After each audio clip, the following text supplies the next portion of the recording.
All right, I'm just gonna let Renee's audio connect, and then we'll truly get started. All right, just to let you guys know, I am in school right now. The vice principal is nice enough to let me use their office, and I'm using my phone as a hotspot. I'm noticing that there's a little bit of a delay for me on the audio, so if there's any awkward pauses, that might be what's going on. But yeah, thank you all for being here today. I always like to start these meetings with an introduction. Just say your name, how long you've been with CASA, and maybe share just a little bit about your case. We'll start. I'm Sara, and I've been with CASA for almost 3 years now. I started off as a CASA volunteer, and I loved it so much when they were hiring. I asked them to hire me, and they did. And then I'll just share a little bit about, well, I'll tell you how I'm doing today. I'm doing excellent. Had a really productive week so far. So just excited to be here, excited to see your faces. Hopefully more folks will join us, but I'm happy you all are here. Share a little bit about the case that I'm on today. I work with an 11-year-old who is currently, I'm here to help create a safety plan. And we're putting that into place because we've tried to advocate for this child to have an IEP for some behavioral issues, an individualized education plan, but the parent is choosing to not go that route at this point in time. She does not feel like that's going to be the best thing for her child. So parents have all educational and medical rights to make those types of decisions up until the time that rights are terminated. So in lieu of doing a IEP, we're going to come up with a safety plan because this child's behaviors they're pretty intense during the school day. So we need to come up with a plan other than just calling mobile crisis every time something happens. So that's why I'm here today. And you're next on my screen, Sara. All right. Hi, my name's Sara. I've been with CASA, I guess almost a year. We finished training. I got a case earlier this year and it's going well. I actually got to meet her and her foster mom yesterday for the first time. There was just some scheduling stuff. She's 16. She's in a really permanent setting. So like not having to do some of that aspect, but just kind of figuring out how to best support her as she kind of launches into adulthood over the next few years. As I was telling Sarah, it was interesting meeting her just because she has no aspirations, let's just say, like at all. And I'm not used to that. So definitely, trying to connect with her just as, want to be interested in her, but also encourage her to think about the future. Thank you for sharing that. Yeah, I had a volunteer ask me recently, is there a guide for guidance counselors should be more involved in this child's life and maybe they're not, and I can be that person? And I said, I don't have that guide, but maybe we need to create it. Thank you for sharing. And Pat, you're next on my screen. I had the honor of sitting next to Pat at the fundraiser this weekend. Thank you for coming to that. Oh, sure. Hello, everybody. My name's Pat Halper, and I have been a CASA almost 2 years now. I work with teenage twin sisters that are 16, and they were together initially, then they were separated and one of them lives like an hour outside of Nashville, one lives about an hour and a half outside of Nashville. But they have now decided that they would like to be reunited. So that is sort of in the works. I think they thought they could just decide and move back in together. And so we're having to kind of, slow them down a little bit and go through the processes that we need to go through. But I've really enjoyed working with them. It's been a challenge.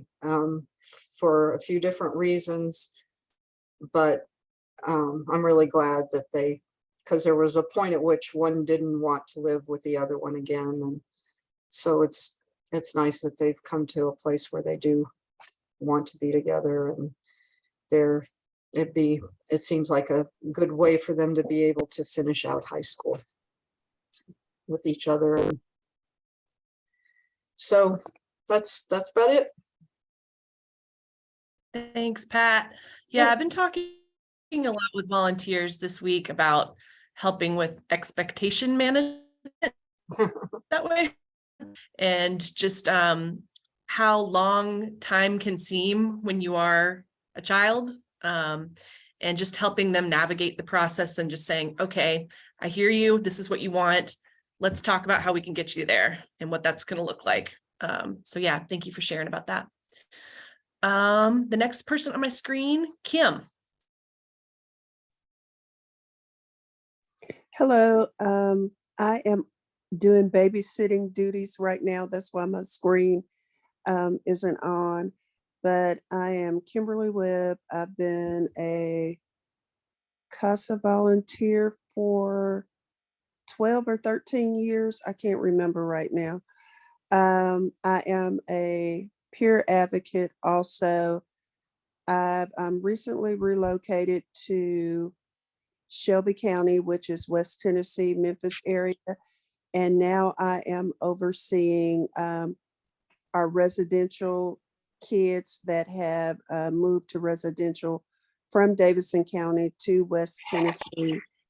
I have three cases that I'm overseeing in West Tennessee.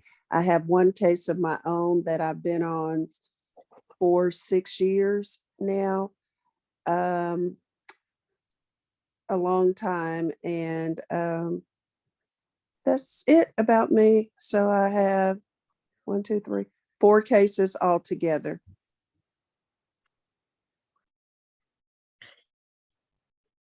Thank you, Kim. Kim, if you don't mind, would you share a little bit about your interaction that you had with your former CASA this week?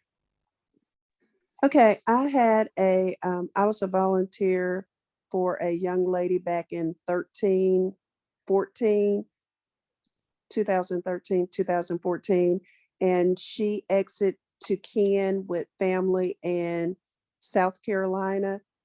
And we had been keeping in contact periodically, and she changed her number, and I lost contact with her.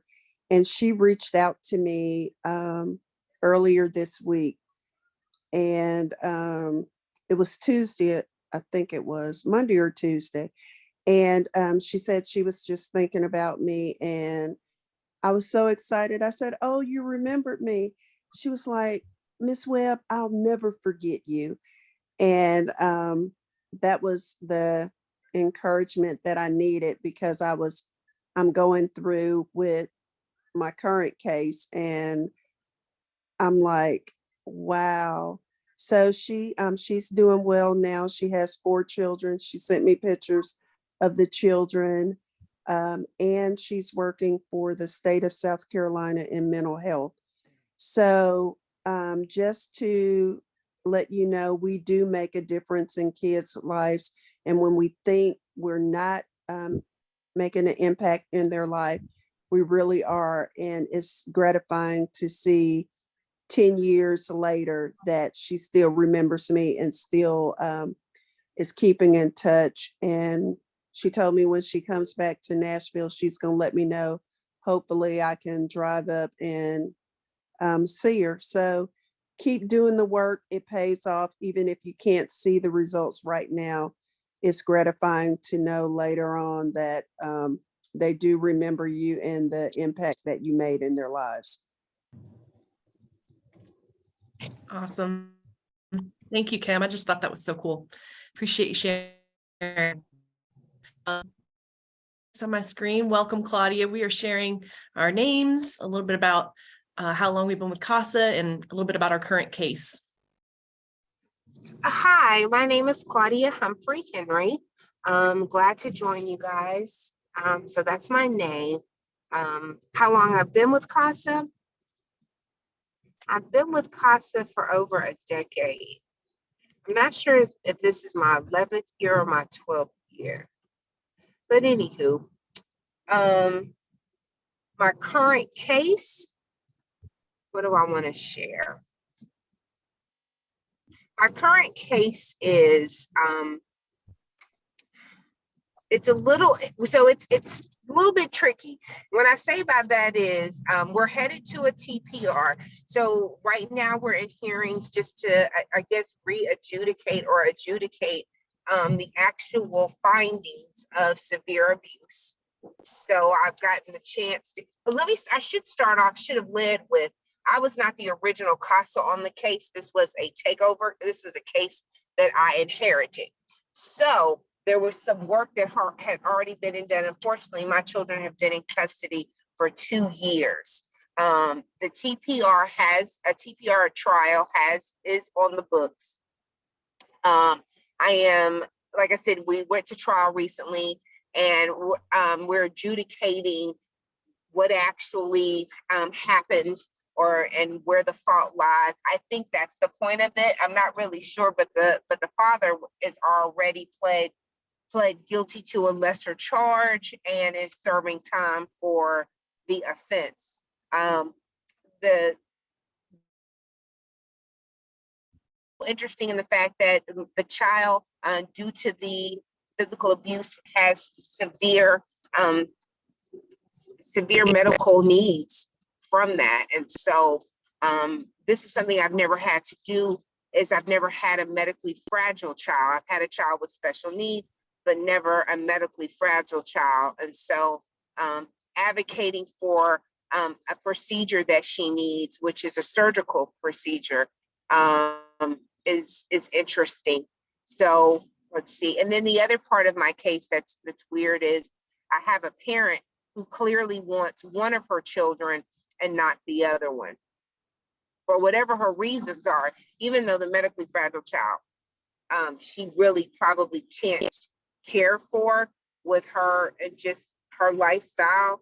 But when someone actually verbalizes that, like says it out loud, it's like, oh wow, okay. So anyway, so that's where I am with my case. Yeah, thank you for sharing, Claudia.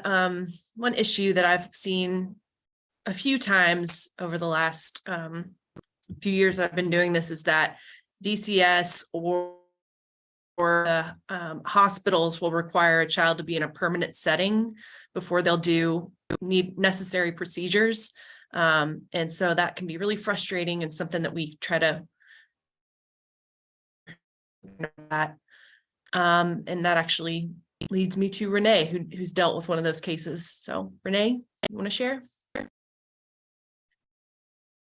Hi, everybody. I'm cutting up Brussels sprouts.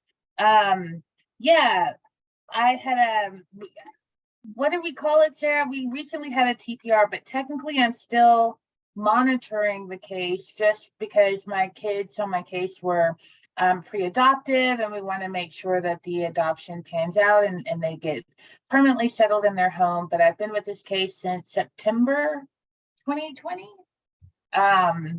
Or maybe October, like right after I was sworn in. And so just making sure that they get settled. We did have to have a court order to get a medical procedure for one of the children. He needed a full kidney removal, and he had that and he's fully recovered. And so now I'm just kind of in the interim period waiting to get a new caseload.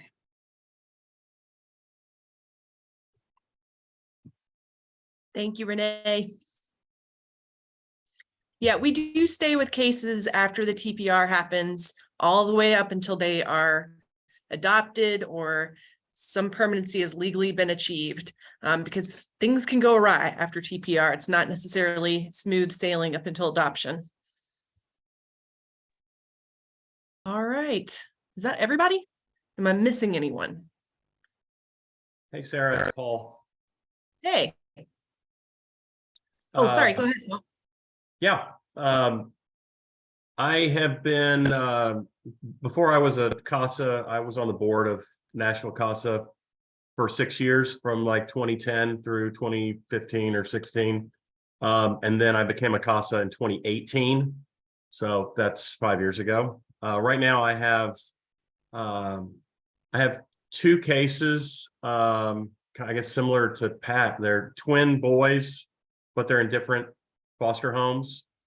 But they want to be together. One of the boys has to leave his current foster home by the end of May.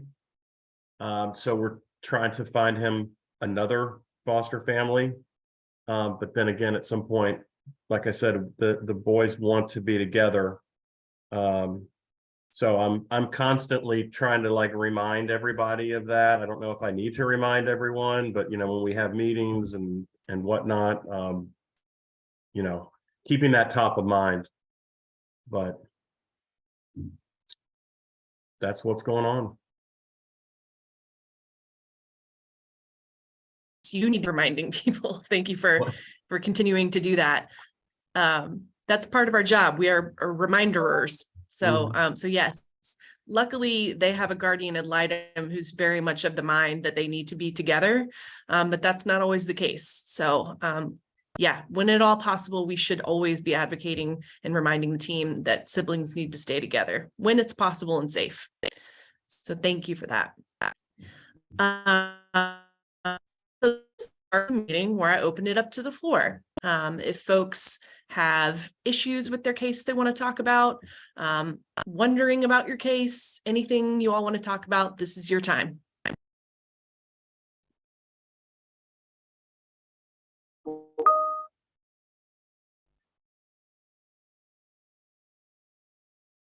Everybody's case is going exactly how they want it to go. Everything is happening. Pat, unmuted.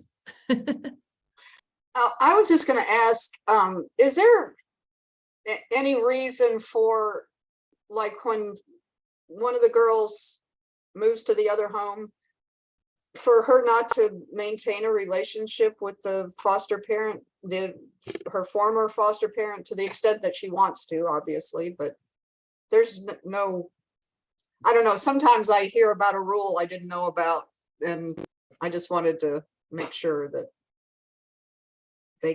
it's cool for them to maintain a relationship if they want to. Thoughts from the That team? I was going to say, as a foster parent myself also, I am, the children that I wanted to maintain a relationship with them, and I went through DCS and I became a mentor. So that foster parent, you can check with DCS to see if she can be on her support team or a mentor for her, and she can still stay active in that child's life. Okay, but does she have to do that to stay? I mean, just to stay in touch? When she goes to the new home, sometimes foster parents like to get adjusted to the child and get rules set up before they have contact with the former foster parent. Well, they know. I'm sorry. I was just going to say they know each other, the foster parents, already, because they've been facilitating getting the girls together, you know, okay. And so, I mean, I hear what you're saying. That makes sense. But I think they kind of, I mean, they do have a relationship. So I don't see a problem with it. Sarah may know of some rule, but as a foster parent myself, I've been able to stay in the kid's life. okay, good, because they're a good family and she likes them a lot. She just, you know, it's not about wanting to get away from them. It's just wanting to be with her sister.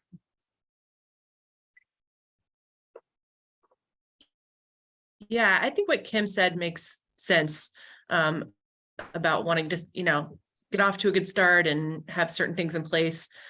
What I have just seen, I had a CASA who had to step away from being like an official CASA volunteer, but she still wanted to maintain a relationship with the kids. And as long as DCS In that case, it was a team lead. And I don't know what official steps, because once she stepped away from CASA, to be honest, it was like not really my role to engage with the former volunteer and how she was relating to DCS. But she's still in contact with the kids, I know, because she actually, DCS gave her permission to transport the kids to an in-person visit. One of the kids they live on different sides of the state. So as you're going through DCS and getting that sanctioned, and I would get it sanctioned in writing on an email, then I think it would be okay. But that's just what I've seen. That's a great question. I have one more question that's not specific, but I was watching the newspaper, you know, after they passed the budget, and to see what they said about the DCS funding, and I didn't see anything except there was one article, I think it was 11 million that they had allocated to hire some more people, which is good, but they had asked for a whole lot more than that. Does anybody know if they were funded to any degree? That would be helpful.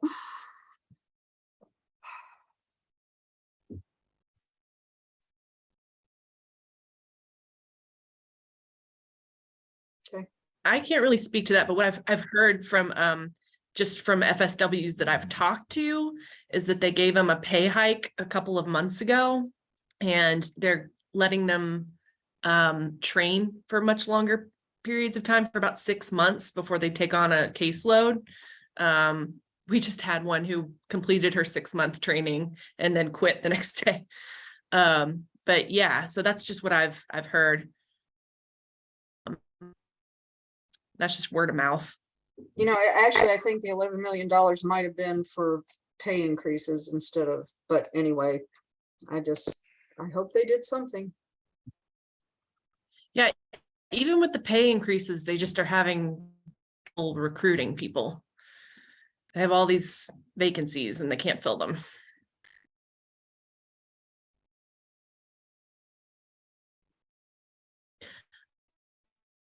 Just curious, Sarah, you shared a little bit earlier about, you know, your 16-year-old that you're working with and not really having a plan. Could you speak more to that? I'd love to hear more about that and see if folks have feedback.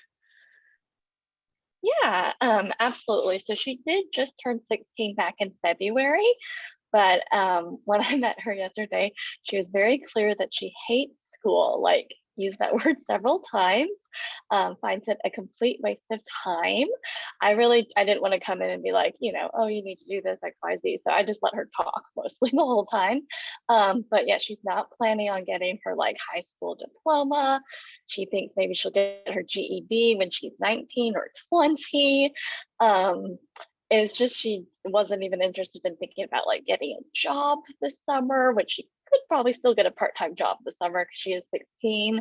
She isn't interested in even like learning how to drive, which I don't think that needs to be a rush, but that just kind of added to she hates school, and she does like her home environment where she is, and it sounds like she has a really good relationship with the foster mom and with this the kids that are there, and it does sound like they'll hang out.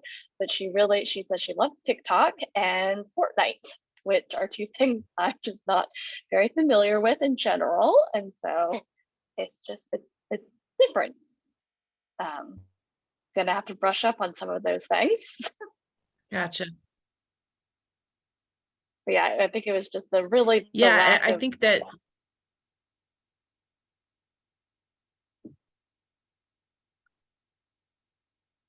yeah, I hear you, and I'm really glad that you didn't try to swoop in and say, well, why don't you do this and why don't you do that? Because yeah, I think that was wise to just listen. What folks are to this, or thoughts? Can anyone relate to this? Have you had a case like this? Have you worked with a child like this? I'm working with one like that. I can't share any particular expertise, but it is challenging. She and her sister's quite the opposite. She's got all kinds of ideas about what she wants to do, and she's kind of coming around, but she does the same thing. She hates school, but she did, it was a different school was recommended to her. She is interested in, she and her sister do each other's hair. She loves doing hair. So, and she's in Sumner County, and someone recommended a school called Middle Technical College, where she can get her high school diploma, but also pursue cosmetology, which has seemed to, and I mean, I didn't have anything to do with that other than helping the foster family realize there were some deadlines that had to be met for her to even get into it for next year, which they have done. So I don't know if and it does take time. I know I felt that way about working with teenagers because, I'm 70 years old and I'm white, they're black. I just felt ridiculous for me to just go in and like try to, fix the world. So that time, I think anyway, that time of really getting to know someone and them starting to understand, you're going to keep showing up, you're going to keep being there. It takes time, it's not, I don't think it's something, in my humble opinion, that can really be rushed. And, you have to learn the person and get a sense for, so anyway, like I said, I don't have any great wisdom, but I feel you.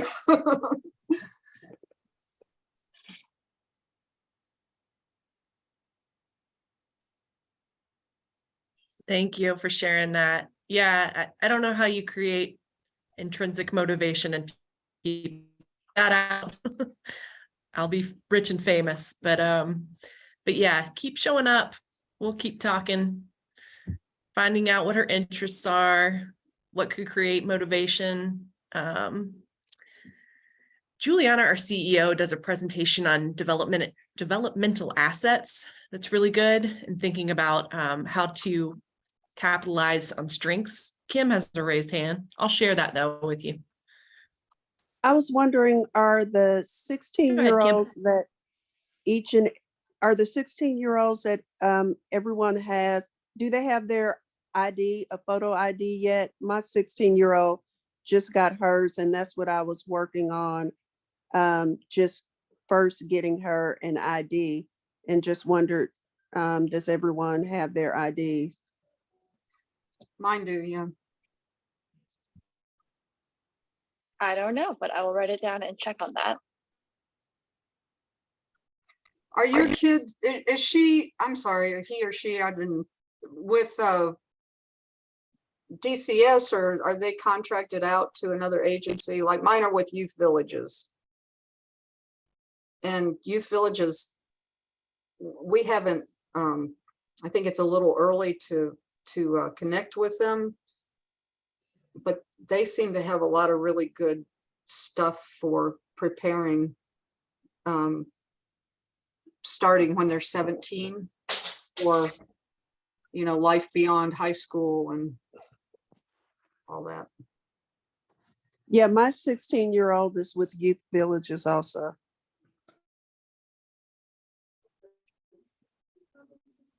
Sarah, do you know off the top hand? No, I'm not sure, not off the top of my head. Okay, yeah, these are good questions for you maybe to think about. If she sees that there's a path, if she has the ID or doesn't, that could be a good first step. Good thought, Kim.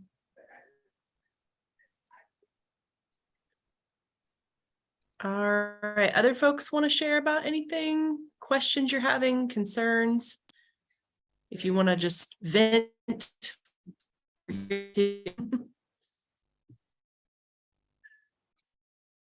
All right, well, if you think of anything, let me know. Otherwise, I'm going to go ahead and share my screen with a few announcements. Whoop.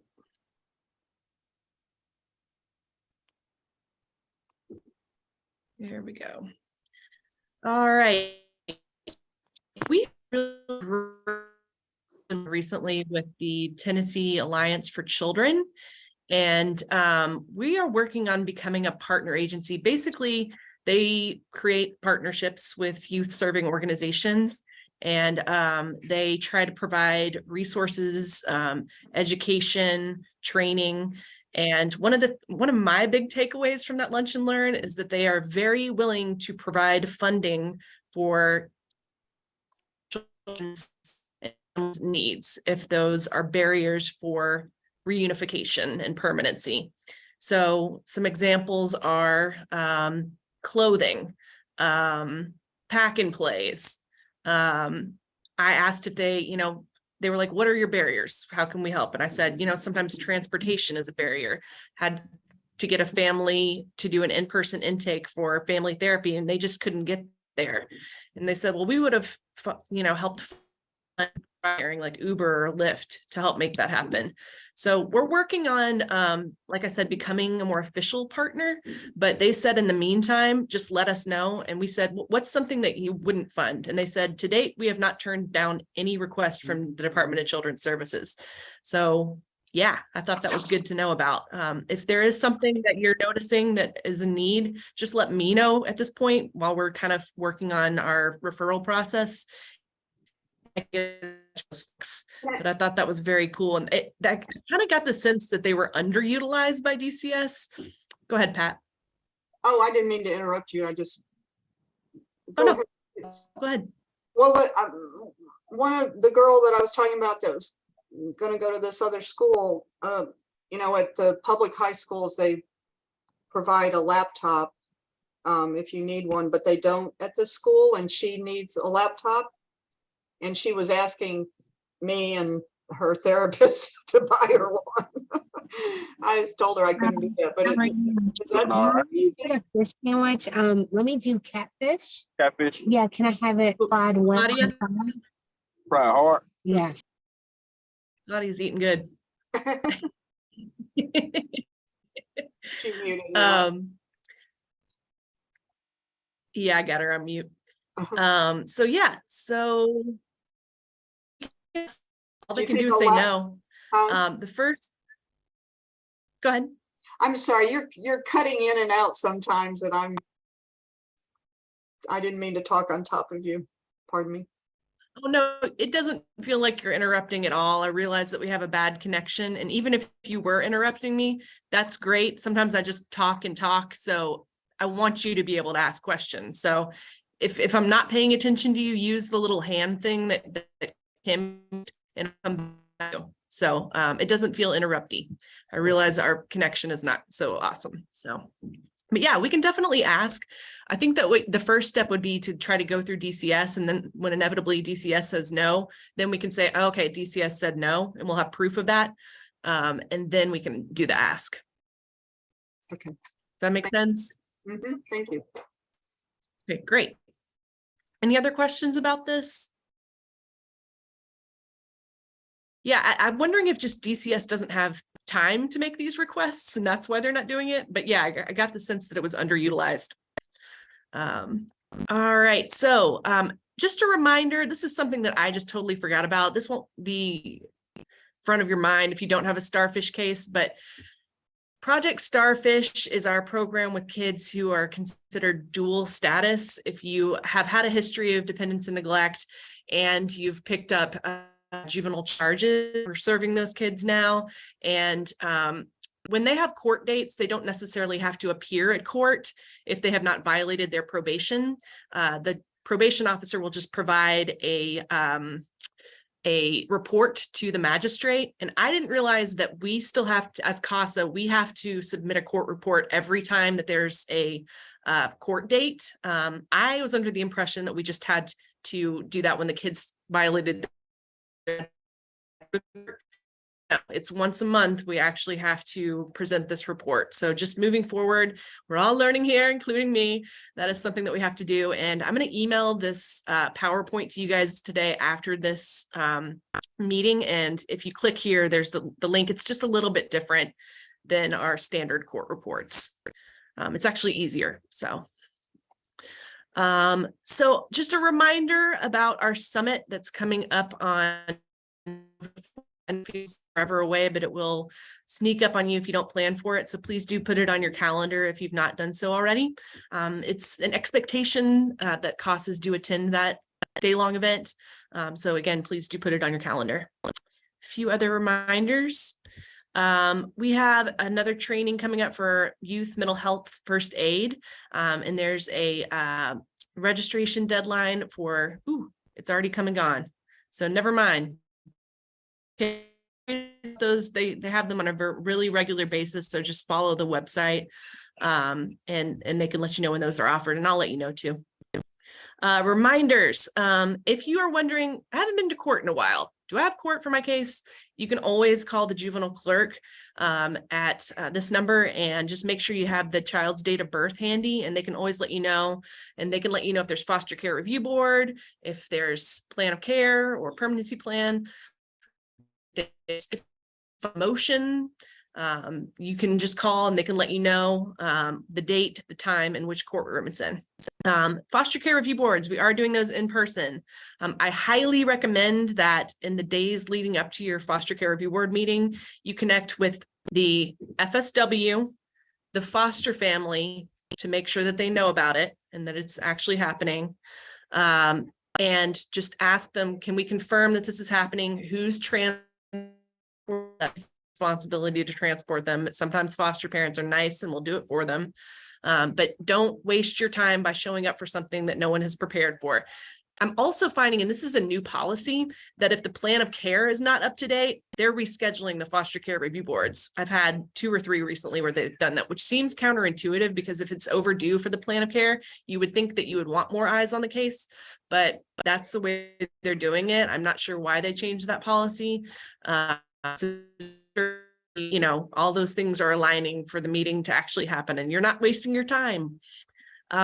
We've had some questions about our dog policy. We have some volunteers that have trained therapy dogs. Even if your dog is a trained therapy dog, we are not, it's CASA's our stance that they can't interact with the kids on your case and they can't come to court. There's a program where you can get court approved. If you have questions about that, let me know. But no dogs around kids. We are very risk averse at CASA these days, and we want to continue. We don't want a lawsuit to shut us down for all of our programming. So that's why we do that. If you have a child that is 100+ miles away from you and you cannot go to them, ideally you would still go to them every month, but if you can't, we get it. We're just encouraging folks to go at least quarterly.